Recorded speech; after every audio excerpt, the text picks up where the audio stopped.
Olá, damos início ao papo nada furado desta semana sobre saúde mental.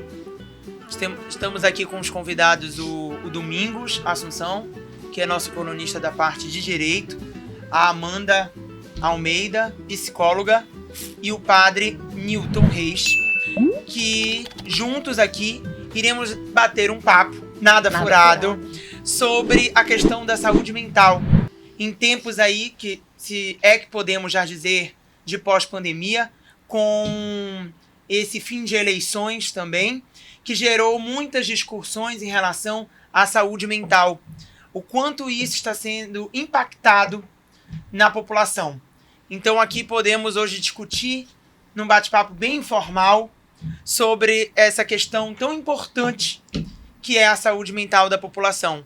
Como podemos debater esse assunto e discutir da melhor forma aqui em eixos tão distintos, onde a gente pega a psicologia, a gente pega a religião, pegamos o direito e até mesmo a comunicação, por mim aqui apresentado, Rômulo Neto.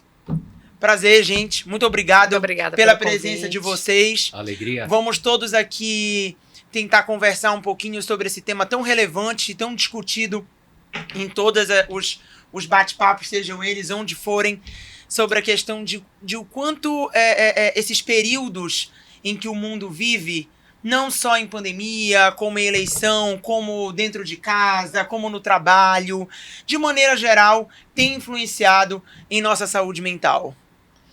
Opa!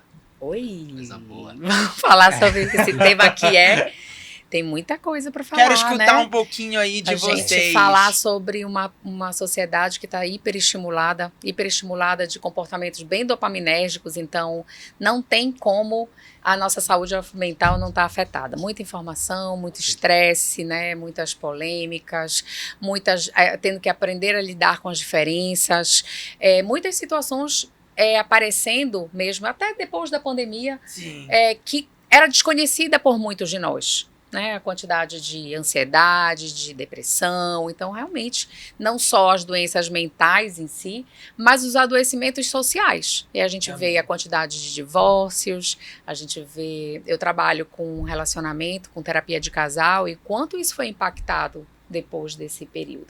E aí a gente vem em período de eleição e a gente vê que a gente teve problema entre casais, de opiniões e como que estão sendo respeitados e o quanto a gente cada vez mais precisa exercitar a inteligência emocional, que a gente não tem controle sobre o que acontece com a gente, mas a gente tem que ter controle sobre o que fazer com o que acontece com a gente. Como buscar esse equilíbrio? É bem difícil, né? E é um momento realmente, eu falo sobre a minha perspectiva de advogado, é muito sensível, porque você pega aí numa retrospectiva, pelo menos 2 anos, quase 3, de uma clausura praticamente, porque nós ficamos em nossas casas, não é? E aí o número de divórcios aumentou. Eu tenho um amigo que ele era tributarista, aí ele virou advogado de família, porque ele só era procurado para fazer divórcios, exatamente. Depois de uma pandemia, uma eleição absolutamente violenta do ponto de vista das emoções, Sim. não é? Com as famílias divididas, com as emoções à flor da pele, e agora nós vamos entrar em rota de Copa do Mundo, não é? Pois é, falávamos daqui a pouco, e aí, cadê a Copa? Vamos dar um espaço para todo mundo que vai levar de novo a emoção. Exatamente. Até a decoração de rua virou também tema polêmico. Polêmico. Porque as cores nacionais eram identificadas com um possível candidato, e aí o povo ficou meio reticente em relação a isso. Eu imagino que a religião possa nos ajudar, não, padre? Na verdade, tudo isso tem a ver com religião. As pessoas às vezes pensam que não. Mas o ser humano, ele é essencialmente um ser religioso. E tudo tramita em relação a esta resposta que o ser humano quer dar para os seus anseios, os seus desejos de felicidade, de realização, de plenitude. E por mais que a gente tente separar essas dimensões da vida do ser humano, é impossível. O que a gente precisa, e foi uma pergunta que vocês fizeram, o que fazer então? Como encontrar o meio termo, o equilíbrio, né? O equilíbrio não vai se encontrar enquanto a pessoa não redescobrir a sua centralidade, a sua cura. Porque, na verdade, o que sai dessa relação toda é excentricidade, né? Uhum. transcende toda a normalidade da busca de respostas que o ser humano no dia a dia vai empreendendo. Mas o que ver? O que fazer diante disso tudo? E uma coisa que eu tenho percebido, né, trazendo um pouco da questão da religião, da espiritualidade, né, do fomento disso, talvez nós estejamos vivendo um período de muita transição. Vivemos muita exploração e luta pela liberdade. E hoje a gente vê, através inclusive desse momento atual que nós estamos vivendo, o conservadorismo querendo tomar conta novamente, talvez como um freio, talvez como um resgate. Eu tenho visto muito isso, né? Algumas pessoas buscando o equilíbrio emocional e mental através da espiritualidade, da qual antes não era muito fomentada. A gente perdeu um pouco durante uma geração e estamos voltando, se a gente for ver, uma parte da população está trazendo um conservadorismo, principalmente espiritual, né? Verdade, do resgate à família. Vocês falavam da pandemia ainda há pouco. Sim, né? exato. A pandemia, talvez tenha sido esse... as pessoas não estavam prontas para a reclusão. Elas não estavam preparadas. Nós somos muito mundanos. Queremos estar na rua, à noite, todos os dias. E quando uma pandemia nos impõe uma condição totalmente contrária... Nos impede desse convívio social ao qual nós estamos inseridos. Aí, na verdade, a gente não estava acostumado a conviver com os nossos, né? Isso. A ter um relacionamento verdadeiro com os nossos. O nosso relacionamento, ele é muito superficial. Relacionamento com o marido, com a esposa, com os filhos. É um relacionamento, diríamos que, de manutenção. Onde você traz comida, onde você pergunta como é que vão as coisas, mas não há um relacionamento profundo. E viver lá fora assim é mais fácil, é mais tranquilo, porque nós vivemos as nossas máscaras, as nossas capas. Quando a pandemia nos obrigou a ser a gente mesmo, 24 horas, com o outro que nos conhece, aí entornou o caldo. Vieram as separações, as discussões, as brigas, os desentendimentos. Mas o que tudo isso tem a ver com o que você estava dizendo, né? É que essa busca pela espiritualidade ela já é muito anterior. E agora só implodiu. Reforçou. Por quê? Porque as pessoas já tinham uma consciência, já viviam uma certa loucura interior, mas elas denotavam tudo isso para a religião, para a fé. Conseguiam viver essa loucura humana na fé. Só que os últimos dias, sobretudo com as campanhas políticas, a gente percebeu que essa loucura se transbordou, deixou de estar entre paredes de uma igreja para agora chegar a toda a sociedade. Porque cada igreja controlava as suas loucuras humanas, né?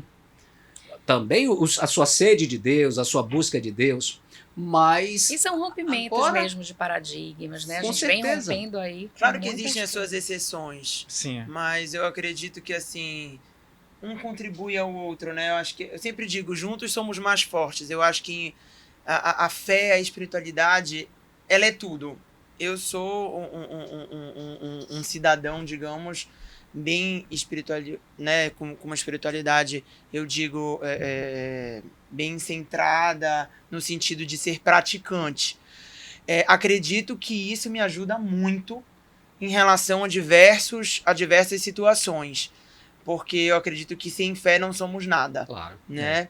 Então sempre assim, eu sempre digo, Deus no comando, Maria passa na frente, mas o que a tua espiritualidade te faz de diferente? Exatamente, Sim, exatamente. Ela, pelo menos a mim, digo por mim, me dá um certo equilíbrio, né? Como a gente estava discutindo, eu acredito que seja um ponto de refúgio, sejam quais forem os momentos. Então, assim, ela é tudo. A espiritualidade, para mim, é tudo. Mas existem determinados casos que, para outras pessoas, o ponto de fuga, como o senhor está falando, não é espiritualidade. Existem outros pontos de fuga. A gente precisa entender que nós somos sistêmicos. Exatamente, nós precisamos nos encontrar. Áreas, né? Físico, mental, espiritual. Nós somos exatamente. Acredito acredito que ninguém seja perfeito. Todo mundo tem seus erros, todo mundo tem seus prós e contras. Mas o importante é a gente tentar buscar esse equilíbrio em meio ao caos. A maior loucura é acharmos que somos perfeitos. Exatamente. Que somos arianos. Exatamente. Ou queremos uma classe ariana. Exatamente. Eu passei Essa é por uma loucura. experiência desse tipo no começo da pandemia. Né? Eu perdi meu pai em março, tá? Logo no começo da pandemia, muito embora ele não tenha falecido por conta da Covid. Mas assim, foi um momento em que eu me vi chamado a um equilíbrio, tá? Que quem me deu foi a minha religião. Eu também, como Exato. Rômulo, também sou católico, praticante. E da essência do meu pensamento, minha mãe sempre falava que o que nos identifica muito, você estava falando do conservadorismo, e eu lembrei da minha posição que eu tendo para essa dinâmica de pensamento social ou político, enfim. Minha mãe falava o seguinte, que na nossa vida nós temos que valorizar o trabalho, a família, a Deus, que por meio da religião, e o nosso senso de comunidade. Não é? E quando meu pai faleceu, eu não pude velar o corpo do meu pai, e ele falava que uma das maiores alegrias dele de ter tido muito filho era porque ele teria muita gente chorando no enterro dele, né? E teve muita gente chorando, porque o choro independe de lugar, mas eu não pude. Mas cada um no seu quadrado. Exatamente, me despedir dele presencialmente. Pelo ritual, né? Exatamente, pelo ritual, que para nós é muito importante. E depois você precisa fazer esse ritual, né? Exatamente. Ritual de passagem, de despedida, exatamente porque se você não faz isso, aquela despedida parece nunca ter acontecido. E Exato. isso se torna um drama. A psicologia trabalha com isso todos os dias. Mas para mim o importante foi que eu encontrei refúgio na minha religião, porque, em primeiro lugar, eu, como crente, acredito que meu pai está ao lado de Deus, pela fé que ele professava. Ele acreditava nisso, né? Ele viveu uma vida de bondade. Então, por tudo isso, eu não me desesperei. Claro que eu fiquei triste da perspectiva da saudade, né? É absolutamente humano, acho que compreensível, mas eu não me desesperei. Eu falei, não, meu pai está num bom lugar. Então, para mim, foi uma experiência maravilhosa do ponto de vista da espiritualidada. Seja em bons momentos ou não. Exatamente. Seja no amor sacrificado, que a minha mãe falava, né? Que eles passaram 52 anos juntos, brigando, numa convivência às vezes conflituosas. Mas, para vocês terem uma ideia, quando ele faleceu, minha mãe me contando, ela se ajoelhou diante do corpo dele e pediu perdão por todas as faltas. E ela foi a que mais sentiu, porque foi o companheiro de vida dela. Sim. Não é? Claro, Durante 52 anos. Agora, assim, e aí eu vou puxar um pouquinho pro meu Pro lado. teu lado, né? Com certeza. Quando eu falo de integração, né, nós somos seres integrativos de físico, né, de alma, de mente. A gente precisa entender, e eu lido muito com isso, que eu não posso levar tudo para a espiritualidade. Isso, durante muito tempo, se perderam os adoecimentos em nome de vai ser salvo pela espiritualidade. A gente vamos falar de ciência. Sim, a gente claro. sabe que Sim. doenças mentais, transtornos mentais e emocionais, eles precisam ser cuidados e não é só a religião. Uma contribui Isso é uma a coisa. outra. E para os céticos, né? Porque eu recebo pacientes, por exemplo, que não claro. acreditam em nada. Sim. Eu tenho que usar a ciência a favor. Lógico. Eu tenho que dizer que ali, para aquela dor, tem uma ciência atrás disso, né? Tem uma história, tem uma ressignificação. Como que nós não estamos está falando, existem suas exceções. Cada tem o seu espaço. Cada um tem o seu espaço. Exatamente. Mas o que você fala é importantíssimo. Veja só, quando eu cheguei aqui, eu não sou paraense. Estou me tornando paraense porque já tenho, acho que 17 anos aqui. Mas quando eu cheguei aqui, eu sou baiano e estava vindo de São Paulo. Numa paróquia chamada Natividade, me chamaram de manhã cedinho, eu trabalhava na rádio, antes de ir para a rádio eu corri para lá. Padre, o pastor foi lá e disse que a pessoa está endemoniada porque tem a imagem de Nossa Senhora Aparecida lá e que ela quer o demônio, essas coisas todas. E na verdade eu fui correndo para esta casa.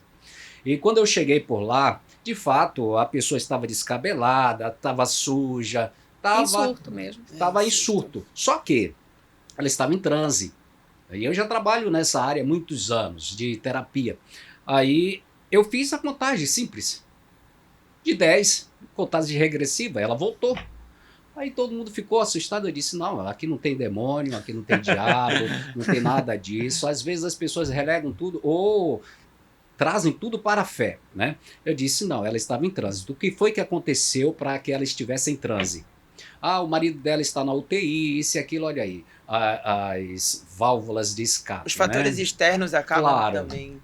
Ela estava tão transtornada com tanto medo de perder o marido que ela entrou em transe. Sim. Depois eu pedi, assim, que desse banho, desse comida e que pronto, que cuidasse um pouquinho dessa questão mental, psicológica. Porque saúde mental envolve muitas áreas da nossa vida. Porque há rompimento, às vezes a dor é tão grande que você precisa sair da realidade para dar conta de viver, claro. né?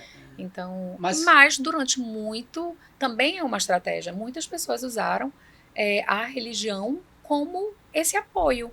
Até porque a gente não tinha ainda fomentado o cuidado com a saúde mental. Depois da pandemia, isso disseminou de forma menos preconceituosa, né? Mas eu tenho 20 anos de formada e, assim, os meus primeiros anos de formada psicólogo não vai fazer o que está fazendo. Falar em terapia, a loucura, como se fosse alguma coisa disfuncional. Sim. E hoje as pessoas acham chique. Tem que dizer que eu faço terapia. Eu estou dentro do mundo.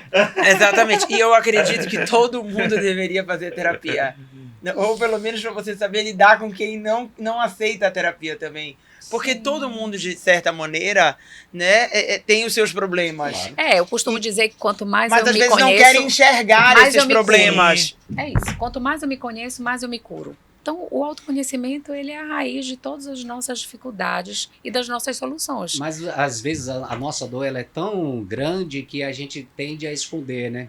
Tende a sufocar. Mas é o contrário. E quando você não coloca pra fora, é pior. Quanto mais sufoca, mais ela mais você se consome. Exatamente. Então, alguns benefícios da pandemia foi esse. Né? E felizes são aqueles, né, que tem os caminhos para, de repente, um tratamento clínico com a psicologia. Então, hoje nós temos, inclusive, a partir de agora, de 1º de novembro... Eles são aqueles que aceitam, que reconhecem e que buscam se aperfeiçoar, buscam se entender. Eu acho que isso daí, sem dúvida alguma, é muito importante. Falar de saúde pública também, né? Porque falar que terapia ou fomentar isso tem um custo, um investimento, a gente não consegue atingir a maior parte da população. Com certeza. Né? Mas a própria ANS agora aprovou, a partir de 1º de novembro, a gente já não tem mais limitação. Então, assim, começamos a entrar na limitação de atendimentos, então os planos de saúde eles são obrigados a custear. Então, são algumas coisas que nós ganhamos, né, enquanto cidadãos, enquanto seres humanos, que são conquistas, que a área da saúde mental veio aí ganhando espaço, talvez muito fortemente, porque a pandemia ela gerou essa dor no planeta. Então não foi só no espaço, a gente não está falando de Brasil só, a gente está falando de uma sociedade planetária que viveu uma dor. E todo mundo viveu a mesma dor. Claro, agora é mais fácil a gente dar respostas religiosas, a mesma dor, né? Quando a gente não tem embasamento científico, a resposta ela tem de ser religiosa para todas as questões da nossa vida. Sim. Né? Agora, assim, como sacerdote, eu costumo atender as pessoas praticamente todos os dias. E de 10 pessoas que eu atendo, 9 pessoas estão acometidas a uma ansiedade leve, média ou grave, ou até a uma depressão.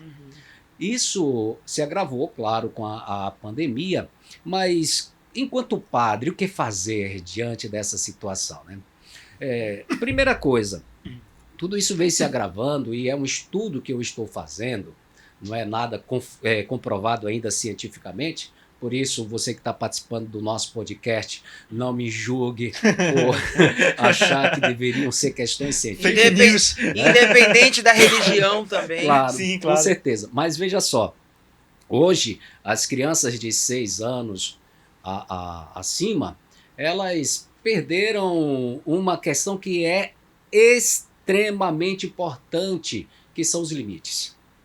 As pessoas perdem os limites, as crianças perderam os limites. Chutam os pais hoje, xingam, dizem asneiras, porque não veem mais o pai como uma autoridade, não enxergam uma autoridade na família, e a sociedade precisa necessariamente da sua constituição de autoridades. Então essas crianças crescem sem limites e se tornam adultos imbecis, adultos que relegam o uso da razão para viver apenas as emoções, que é um grande risco. Nós somos seres emocionais, tudo que nós fazemos toca a nossa emoção. Mas a gente tem emoções de raiva, de ódio, de amor, de bondade, de gratidão, mas o que fazer com as emoções? Isso passa pela razão. Quando a gente delega o uso da razão a outras questões, ou a gente perde, ou a gente delega a mitos, né, da nossa própria vida, a gente se bestializa. Sim. Porque a gente passa a agir meramente pela emoção. Tantas asneiras que acontecem nos dias atuais, não sei se eu posso dizer, mas esse rapaz que se dependurou no caminhão. No caminhão. Isso é Sim, uma bestialidade. Sim. Porque ele põe em risco a sua vida e a vida de outras pessoas. Além de tantos outros fatores muito parecidos, de pessoas que, movidas pela sua emoção, perdem a razão. Tem um ditado que diz assim: nunca tome decisões na emoção. Sim. Porque senão você perde a emoção, Mas razão. deixa eu te contar. Isso é verdade. Nossa, fisiologicamente, a nossa área cerebral que comporta, que vai responder, né?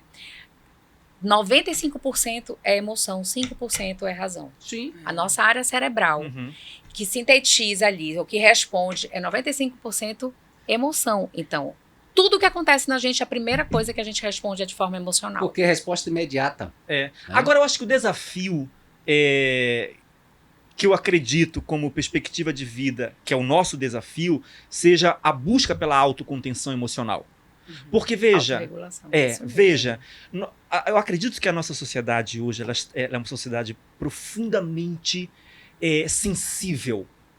Né? Epidêmica, né? Profundamente. Emocional. Profundamente. Leva tudo muito ao pé da letra também. Tudo. Virou até um problema que você precisa tomar cuidado com o que vai falar, porque o outro pode se sentir ofendido. É porque todo mundo tá levando pro lado pessoal, gente. Exatamente. Né? Então nós temos esse drama da super sensibilidade, não é? Ao mesmo tempo em que nós temos o problema também de achar que nós podemos falar tudo. Não é? E a gente perdeu o filtro. Perdeu o filtro. Não é? Por exemplo, como advogado, regra no escritório, tá? Evite falar o que não seja do seu trabalho técnico. Por quê?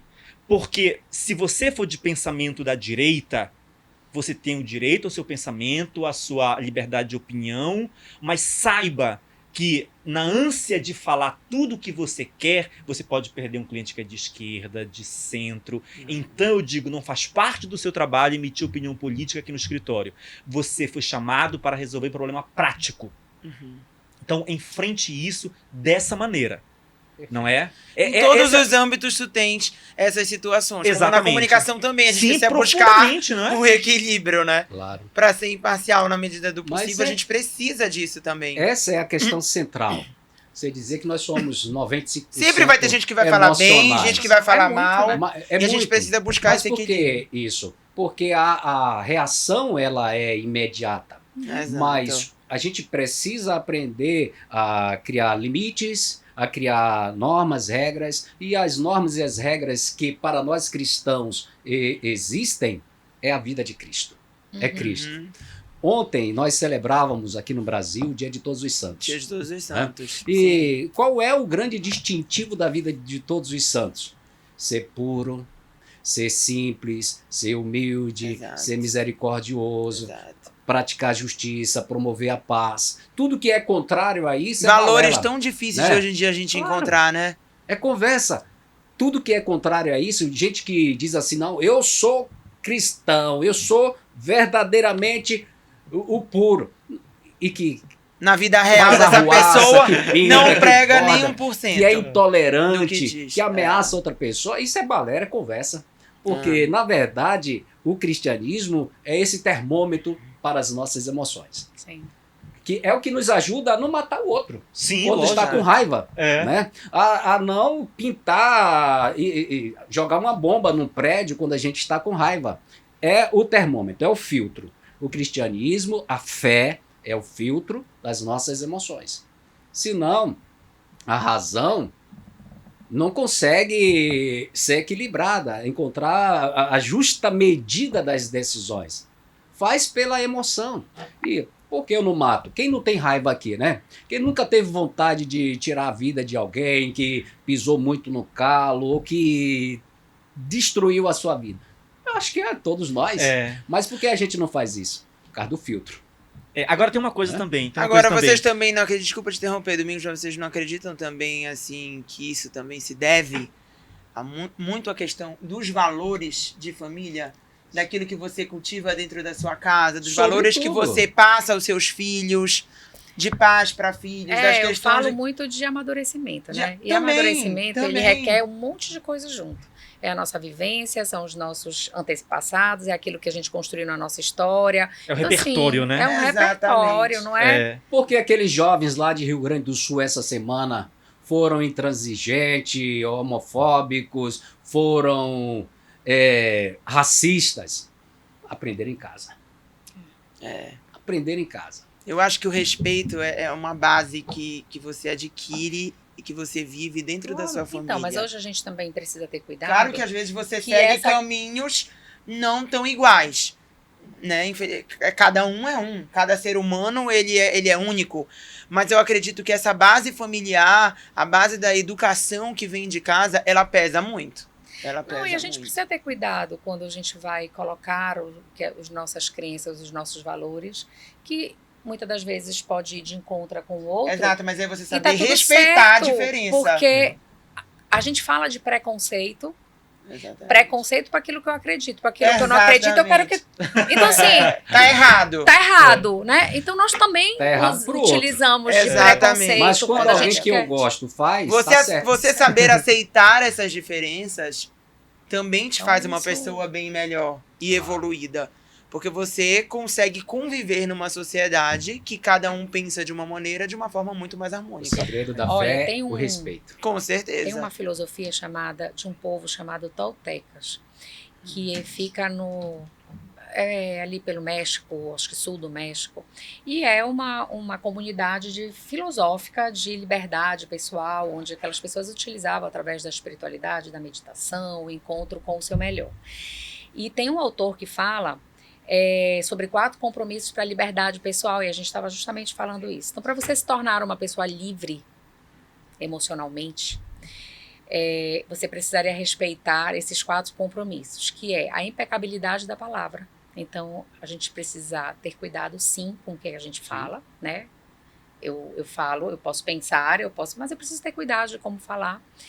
Não trazer nada para o lado pessoal, porque aquilo que o outro fala muito mais sobre ele do que sobre mim, então eu não preciso me defender. Claro. Se eu entender isso, eu não vou pegar nada para mim, eu não vou precisar me justificar. Exatamente. Não tire conclusões, porque as nossas conclusões elas estão sempre arraigadas dos nossos valores, das nossas experiências, das minhas verdades, das minhas certezas. E certeza para mim não existe, né? Certeza hoje é uma coisa... A gente fala de alimentação, hoje pode comer ovo. Daqui a 10 anos, não, o ovo já não pode mais, a gente não sabe o que quem patrocina a pesquisa. Então, assim, a gente precisa ser realista, que, enfim, é esse o mundo que a gente Agora, vive. isso é praticável? Então, olha, Domingos, eu quero te dizer, eu trabalho muito essa mentalidade dentro do meu consultório, porque o outro é dar o melhor de si, e isso é um exercício que eu tenho feito. Eu quero te dizer que, eu acho que dos últimos 6 anos, que foi quando eu realmente estudei um pouco mais sobre essa filosofia, eu, enquanto pessoa, enquanto na minha rotina, as coisas mudaram. Né? Eu não entro em embate sobre algumas coisas, eu escolho as minhas batalhas. Eu, de fato, não fico mais me remoendo. Eu faço essa autorregulação de conversar comigo. Isso é meu, o que o outro faz. Exatamente. Se me ofendeu, pega pra casa e vai tratar que é teu. Então, já pego isso, é meu.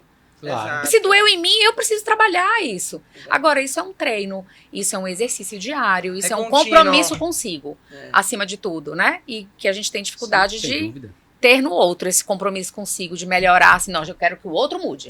Eu recebo no consultório casal, acho que ele chegou assim, olha, tudo bem, eu quero, mas se o fulano fizer isso daqui, o fulano vai mudar a minha vida. É a prática do ser humano, né? Você não vai conseguir mudar o outro. De Adão, né?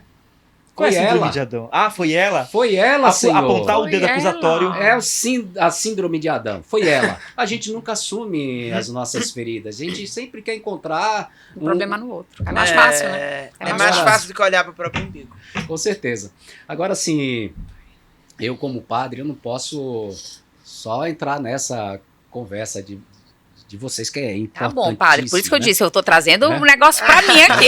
Não, é importantíssimo. Defenda o seu aí, eu super defendo. É mas vamos aqui. importante, sim. E com certeza está tudo no mesmo tudo interligado. pacote, né? Tudo se no interliga. mesmo É, porque eu falei que nós Amiga. somos integral. Tudo É se interliga. espírito, Agora, mente. Porque, vamos lá, padre. Há muito tempo eu li um livro do então Cardeal Ratzinger, Sim. certo? Extraordinário. Exatamente. E tem aquela famosa encíclica do Papa João Paulo II, Fides e Ratio, Fé e Razão, Sim. em que ele busca uma espécie de... Como é Uma que eu posso interligação, falar? um equilíbrio, né? Entre a fé e a razão. Porque em nome da razão também foram perpetradas barbaridades, Sim, claro. assim como em nome da fé. Não é? Então, uma fé cega, né? A Fé cega, faca molada, né? A fé precisa do equilíbrio da razão e vice-versa. Exatamente, exatamente. Caso contrário, E curiosidade que ele falava o seguinte, que na acepção originária da palavra verbo no grego, significa razão. Aí ele volta lá para o início, né? No princípio era o verbo e o verbo era Deus. Mas o verbo era a razão criadora. que na verdade é a sabedoria, né? Exato. É a sabedoria, é a suma sapiência, né? Sim. A suma sabedoria, que faz com que as realidades sejam entendidas e não julgadas. Muito mais do que julgar as realidades que nós vivemos, é entrar nessas realidades, entender essas realidades. Por isso Deus é sabedoria, né? Porque Ele traduziu como razão. Mas exato. Aí, no caso, porque a razão ela não atende a toda a dinâmica do ser humano. Não é? Quem dera se a razão, assim, numa conta matemática, numa operação aritmética simples, respondesse aos nossos anseios. Nossa. E nesse ponto, a fé, a espiritualidade nos auxilia, não é? Ao mesmo tempo em que se nós colocarmos Nos tudo encaminha.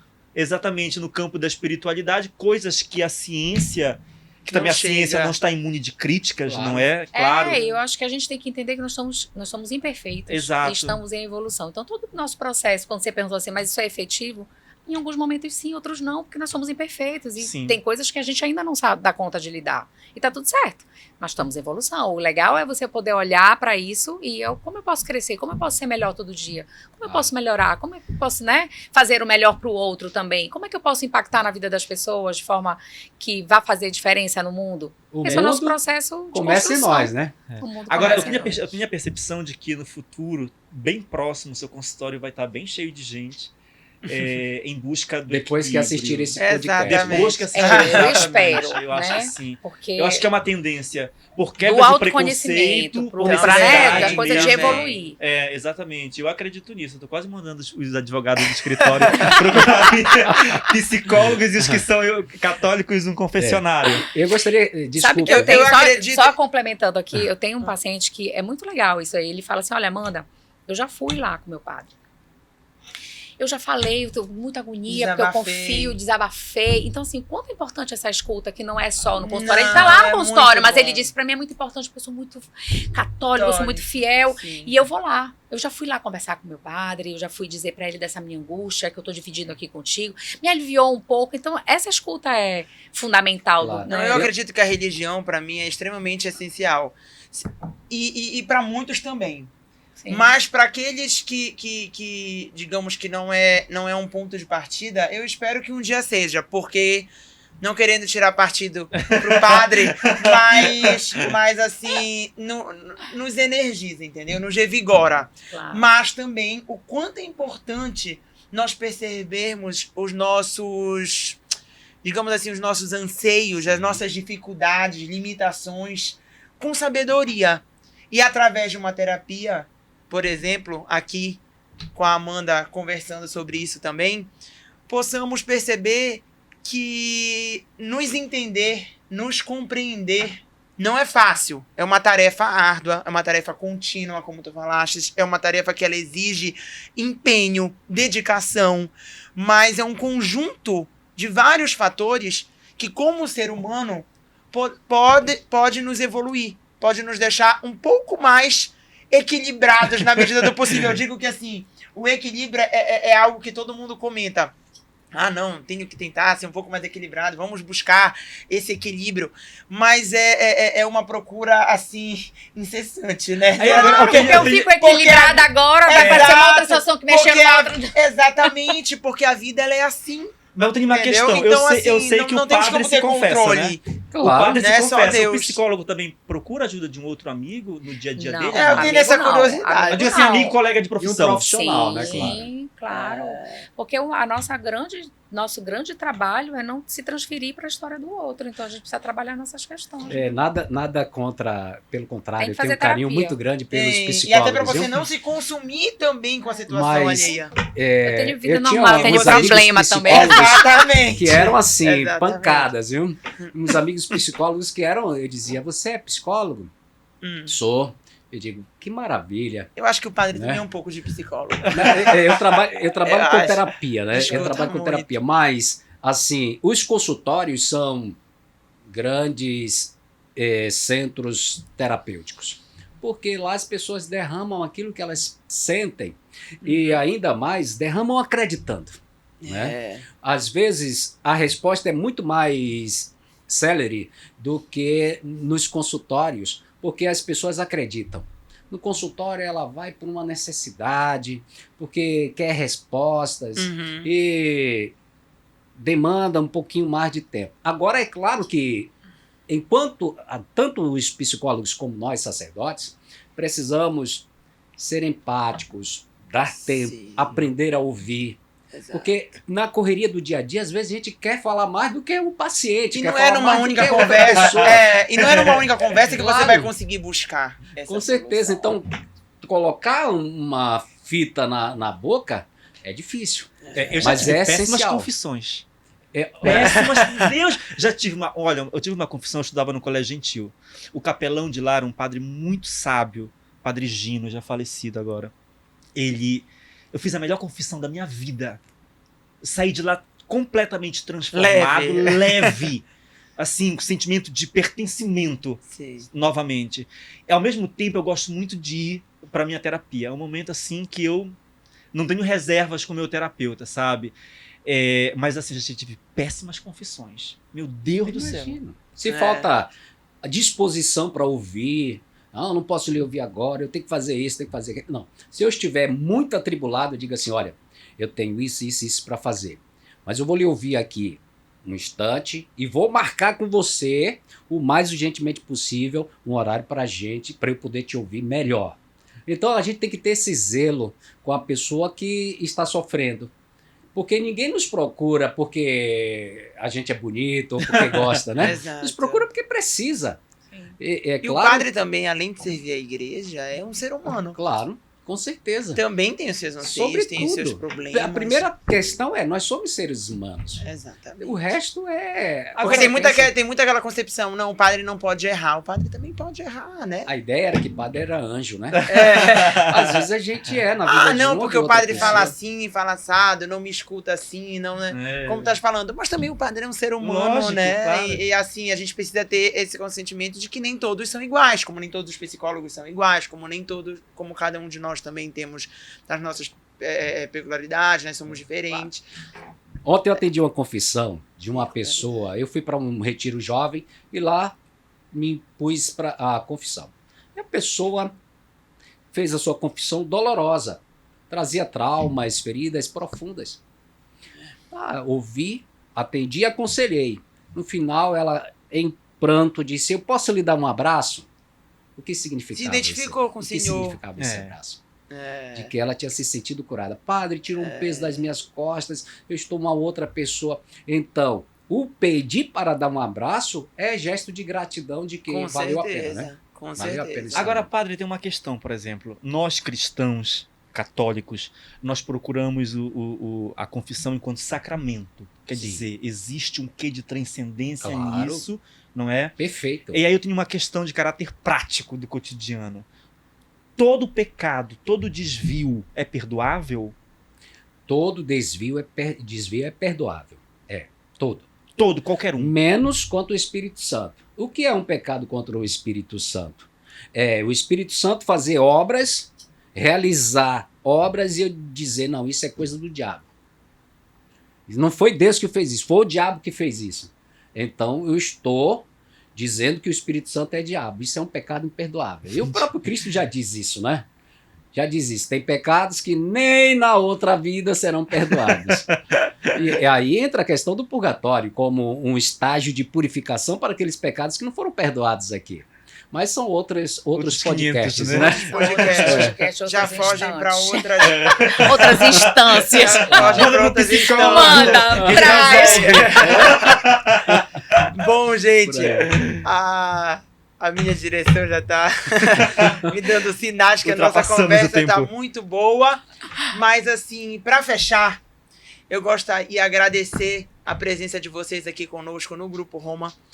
Eu gostaria que vocês deixassem uma mensagem em relação a esse bate-papo nada furado desta semana sobre saúde mental.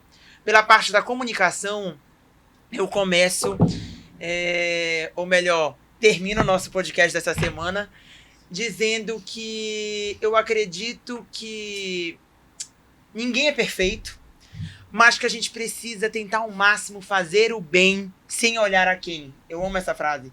Porque eu acho que a partir do momento que você faz o bem, seja ele qual for, para você, para o outro, você consegue lhe deixar em paz, de certa forma. E isso é um primeiro passo para ter uma saúde mental um pouco mais equilibrada, uma consciência tranquila, se pudermos dizer assim, desta forma, para viver um dia após o outro. Step by step. Um dia de cada vez, passo a passo. Porque senão a gente surta, né? Surta. O que tu achas, assim? Eu acho o que tu dizes para fechar, enquanto psicóloga, para os nossos internautas? Então, o que eu falei ainda há pouco, né? Quanto mais eu me conheço, mais eu me curo. Eu acho que o autoconhecimento e você aprofundar e se permitir se olhar com mais carinho, com mais empatia, né? Com menos autocrítica, porque eu acho que nós somos muito exigentes com nós mesmos. E aí, quando a gente faz isso com a gente não tem empatia, nem passa essa exigência para o outro, né? E saber como melhor escolher, olhar as nossas decisões. Se colocar também no lugar do outro. O plantio, ele é opcional, né? Mas a colheita, ela é obrigatória. Então, a gente precisa entender que tem autorresponsabilidade em todas as nossas ações, nas nossas decisões, em nossas escolhas. E como temos autorresponsabilidade, a gente precisa entender que eu preciso saber mais de mim. Eu não posso sair despejando as minhas dores no outro. Então, vamos nos cuidar, né? Cada vez mais. Com certeza. E o senhor padre? Eu quero lembrar que do ponto de vista religioso, uma vez que a gente misturou tudo aqui, né? Do ponto de vista religioso, falando especificamente para o religioso, para o cristão. Independente da religião. Eu gostaria de dizer que as insatisfações, as transformações nunca nascem de fora. Uhum. Elas nascem de dentro para fora. Assim como a transformação do mundo, o melhoramento do mundo, começa em cada pessoa. Permitindo que Cristo transforme a minha vida, que revolucione o meu ser, que eu contribuirei para a transformação deste mundo. E isso passa também pela vocação essencial à santidade, ou seja, a tolerância à diversidade, o amor ao diferente, a vivência com a diversidade que circunda a nossa própria vida. Portanto, Cristo é o centro. Se eu permito que ele revolucione a minha vida, o mundo será bem melhor, porque terá uma pessoa transformada. Sim, muito obrigado. E Domingos, do ponto de vista jurídico, do ponto de vista da advocacia, da liberdade. Então, a gente fala no direito que o centro do direito é a dignidade do ser humano, né? Nós partimos da dignidade e voltamos para a dignidade do ser humano. E eu acredito profundamente que a saúde mental está inserida nesse contexto de dignidade. Tá? Não de uma felicidade boba, romântica, sem sentido, completamente desprovida de senso prático. Não é? Eu também acredito que, por mais que nós, enquanto pessoas problemáticas, com sofrimentos, temos o direito de, nessas situações difíceis, também procurarmos uma espécie de redenção para nós mudarmos de vida. É um direito nosso. né? É um direito de nós termos uma vida digna, eu acredito nisso, e é a mensagem que eu quero deixar aqui para vocês hoje, né? De, nesse contexto de dignidade do ser humano, nós procurarmos o equilíbrio emocional, a saúde da nossa mente. Em diferentes acessos, juntos somos mais fortes nessa causa. É isso mesmo. Não é isso? Obrigada muito obrigado a todos, muito obrigado pela sua participação, pela sua companhia neste papo nada furado desta semana em relação à saúde mental, que possa de alguma forma ter contribuído para as suas dúvidas, para os seus questionamentos e para lhe ajudar de alguma forma a seguir adiante. Obrigado.